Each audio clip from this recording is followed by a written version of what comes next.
எதிர்க்கட்சித் தலைவராக இருக்கும் ராகுல் கூறும் குற்றச்சாட்டுகள் உண்மை கிடையாது, தவறானது என பாஜக செய்தி தொடர்பாளருமான சம்பித் பத்ரா எதிர்ப்பு தெரிவித்துள்ளது. லோக்சபா எதிர்க்கட்சித் தலைவரும் காங்கிரஸ் எம்பியுமான ராகுல், வெளிநாட்டுத் தலைவர்களை எதிர்க்கட்சித் தலைவரும் சந்தித்து பேசும் மரபை மத்திய அரசு கைவிட்டுவிட்டது. போதிய பாதுகாப்பின்மையால் இதுபோன்று செய்கிறார்கள் என குற்றம் சாட்டியிருந்தார். இதுகுறித்து எம்பியும் செய்தி தொடர்பாளருமான சம்பித் பத்ரா கிரவியாவது: எதிர்க்கட்சித் தலைவராக இருக்கும் ராகுல் கூறும் குற்றச்சாட்டுகள் உண்மை கிடையாது. மத்திய அரசு பாதுகாப்பற்றதாக உணருவதால் வெளிநாட்டுத் தலைவர்கள் எதிர்க்கட்சித் தலைவரை சந்திக்க அனுமதிக்கப்படுவதில்லை என்று ராகுல் கூறினார்.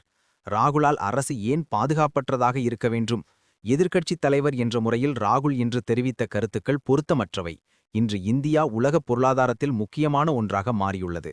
அவர் வெளிநாடுகளுக்குச் செல்லும்போதெல்லாம் அந்த நாடுகளின் தலைவர்களை அவரை சந்திக்க வேண்டாம் என்று அரசு கேட்டுக்கொள்வதாக கூறுவது பொறுப்பற்றதே. இவ்வாறு சம்பித் பத்ரா தெரிவித்துள்ளார்.